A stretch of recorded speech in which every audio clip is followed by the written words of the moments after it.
Guys, welcome. Collective reading tayo ngayon. Tingnan natin kung ano yung situation ng tao mo or no contact situation to. Okay?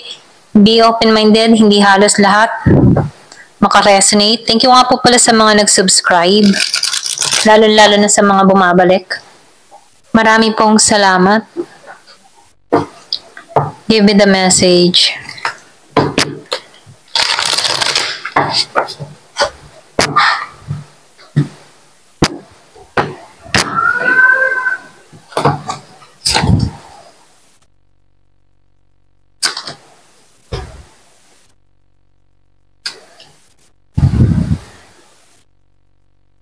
So, meron ako nakikita dito, no?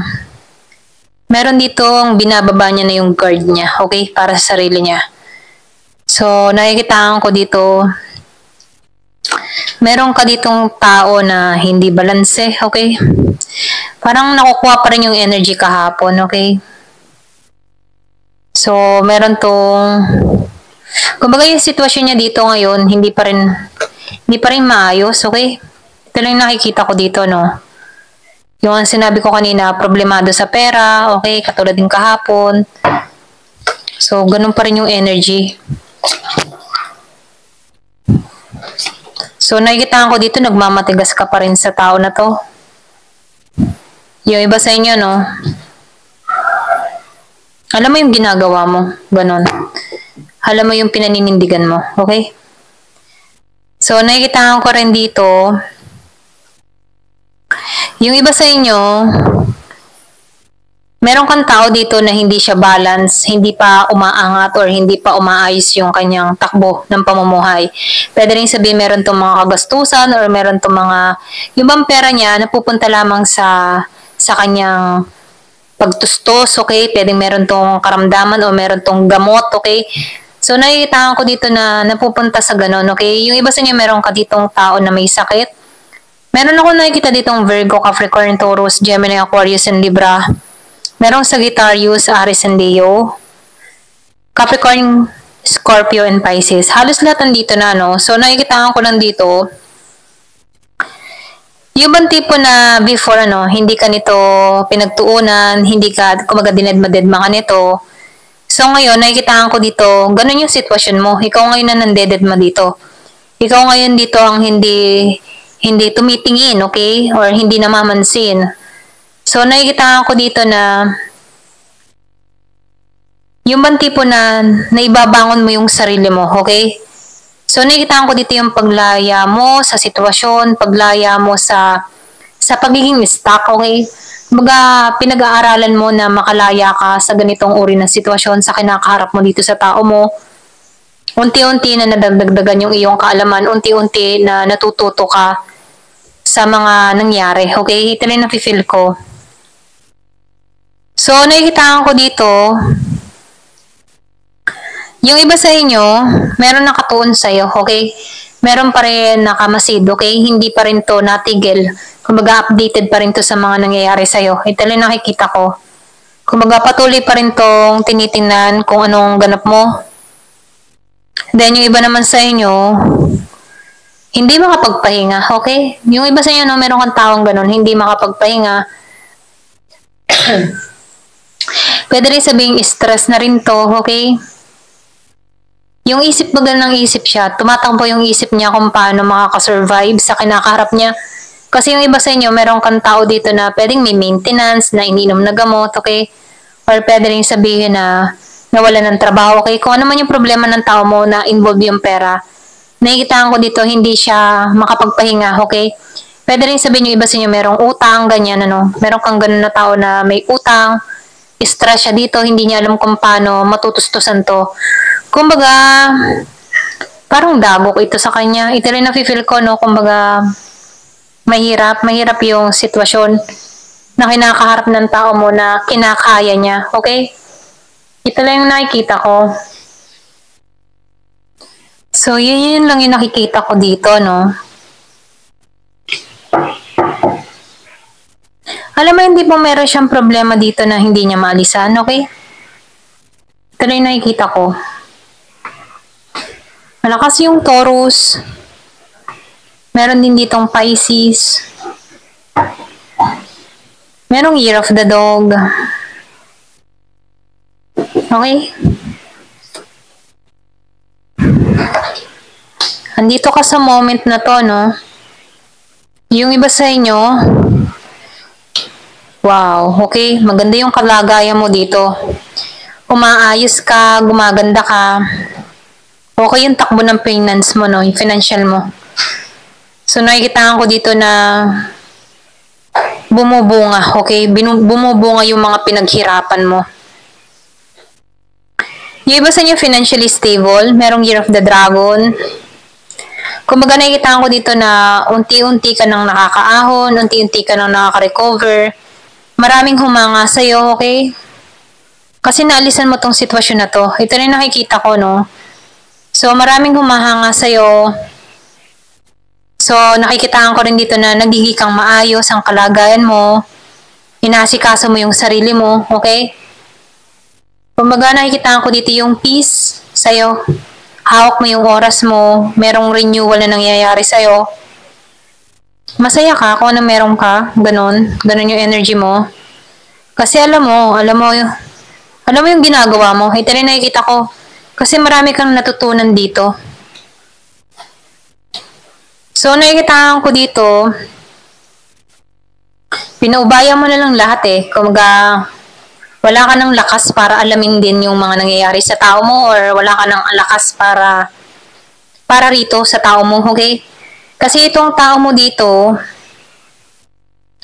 mahina siya sa diskarte. Ito rin nakikita ko. Hindi ka tulad mo, magaling ka eh. Magaling ka dumiskarte. Maraming ideas na pumapasok sa kaisipan mo kung bakit unti-unti ka nakakaahon, unti-unti ka nakakabangon. Then marami ding humahanga sa kakayahan mo, okay? Kung meron ka mang business, yung iba sa inyo kilala. Meron kang sinasagawa dito na nakikilala ng mga tao, okay? May paghanga sa'yo. Yung iba naman sa inyo, nakikita ko dito, meron kang mga secret admirer, okay? Dito rin nafe-feel ko. So, nakikita ko dito, yung iba sa inyo na, yung parang tipong nahuhusgahan mo rin din ng tao mo, okay? Yung bang ang isip mo dito ay, hindi na to magbabago, hanggang doon na lang yun, talagang, yung parang talagang nahuhusgahan mo tong tao mo, ito rin nakikita ko, or pwede rin sabihin nahuhusgahan ka ng tao mo, okay? May panguhusgahan na nangyari. So, meron ditong panguhusgahan, no? So, or pwede rin sabihin ikaw to, nahuhusgahan mo tong tao na ito, kung before, mahal na mahal mo to, pero ngayon, nakikita mo lahat ng mali niya. Ganon, okay? So, pwede rin sabihin na husgahan mo tong tao nito dahil feeling mo dito wala kang tagumpay sa tao mo. Huwad yung pag-ibig niya. Or pwede rin sabihin, hindi ka naging maayos o yung parang hindi mo naramdaman na yung pagmamahal dito sa tao mo, okay? Kaya parang ang nakikita mo dito pulos negative, okay? Toxic, ganyan. Ganun yung energy mo dito. So, may Aquarius, meron Gemini.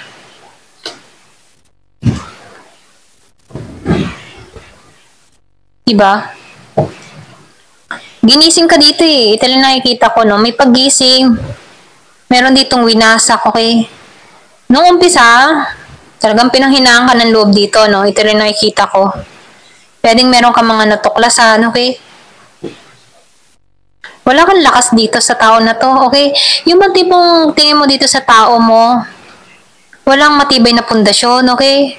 Hindi magtatagal or walang buhay, ganun, okay? Ito lang nakikita ko, may pinanganak nun di sa 6, 8, 17, 6, 14, 20, okay? Yung bang tipo na nahuhusgahan mo tong tao na ito or pwede rin sabihin, andito ka sa moment na nag-uusig ka or inuusig mo tong tao mo, okay? Na kapag pumatol ka muli, walang kinabukasan or pwede rin sabihin, pulos negative lang yung mapasok sa kaisipan mo about dito sa tao na to. Okay, ito lang yung nakikita ko. Ayun, ito lang yung nakikita ko dito, no? Kumbaga, negative lang yung mindset mo dito sa tao mo. Ayan. So, tingnan pa natin dito. Ano naman yung kanyang gustong sabihin sa'yo, okay? Ano yung kanyang saloobin about sa'yo na hindi niya nasabi sa'yo, okay? Tingnan natin dito. Give me the message. Kumbaga yung saloobin mo dito pulos negative, pero tingnan natin kung ano yung saloobin niya sa'yo, okay? Give me the message. Ano naman yung saloobin ng tao mo sa'yo?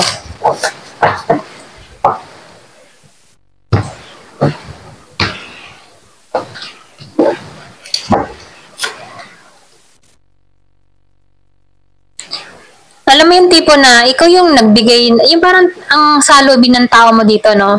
Ikaw yung naging maganda, okay? Or ikaw yung naging, yung bang tipo na nung dumating ka sa buhay niya, naging maayos ang lahat para sa kanya, okay? Yung bang tipo na nagkaroon siya ng confident, okay? Na hawak ka niya, control ka niya, okay? Parang hawak niya lahat, okay?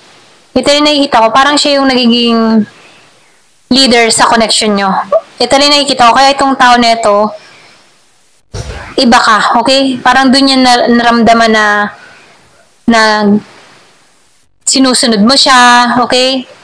Ito rin nafe-feel ko. Siya yung nagdi-decide sa connection nyo, okay? Or siya yung nakakapagpas siya dito, ganon, okay? Alam ng tao na ito na yung connection niya yung malalim.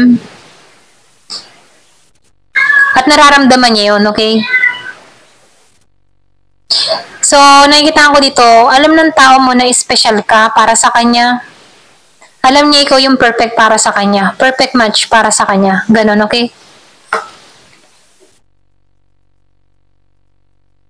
So, yung iba sa inyo, mayroon tong pinag-iisipan dito. So, nakikita ko dito na meron ditong gustong i-pursue ka, okay? At walang sino man ang makakapigil sa kanya dito. So, yung iba sa inyo, expect mo meron dito magpaparamdam muli sa'yo, okay? So, gagawa na to ng hakbang dun sa iba, okay? Meron tong gagawing hakbang para sa'yo. So, gusto ka ng tao na ito na parang ibilang, okay? Sa mga project niya, sa mga proyekto niya, or sa mga pangarap niya, okay? Ang gusto ng tao na ito na makipag-collaborate sa'yo, okay? Lalo-lalo na si finance. So, nakikita ko rin dito yung power couple. Ganun kanya tingnan, ano? Matatag, matalino, or pwede rin sabihin, may yung bang tipo na gusto niya maging power couple kayo. Ganun. Pero ganun pa man, ito lang yung sa tingin niya, okay? Pero nakikita ko dito merong action dun sa iba. Especially kung meron kang kadiling dito na Gemini, Aquarius, and Libra.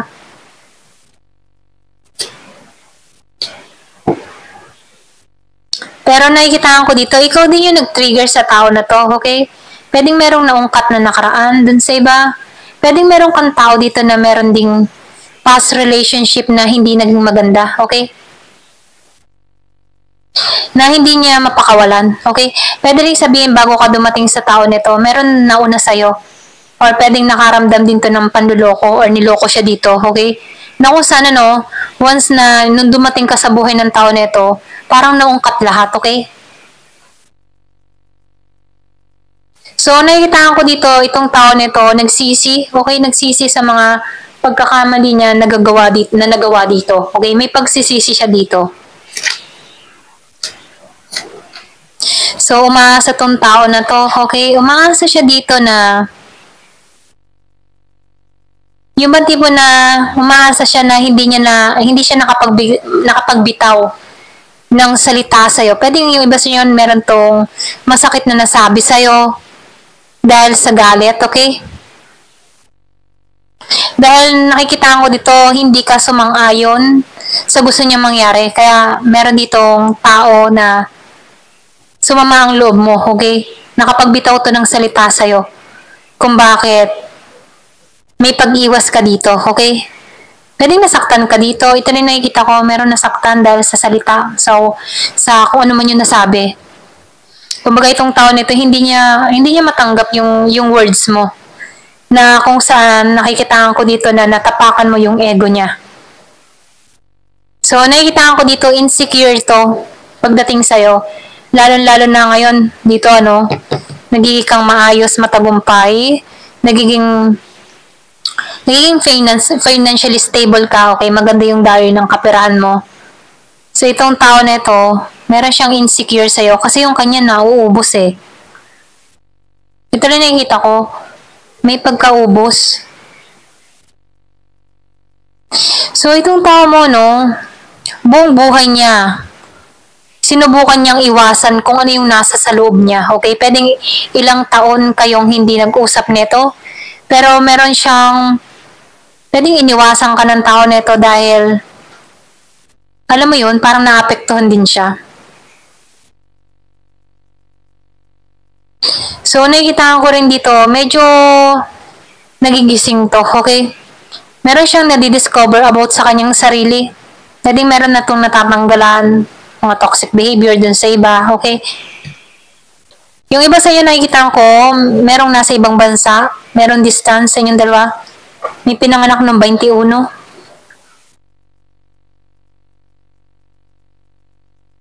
So, nafe-feel ko dito, yung bang tipo na after mo, okay, nagkaroon to ng panibagong relasyon, na kung saan paulit-ulit yung routine niya, okay? Nagkakaroon din ng issue sa susunod niyang relasyon or sa kinakasama niya ngayon, okay? Ganun parang pare-pareho, paulit-ulit na nangyayari sa kanya. Kung merong hidwaan na nangyayari sa inyo, ganun din sa nangyayari sa bago niya, okay? Ito yung nakikita ko.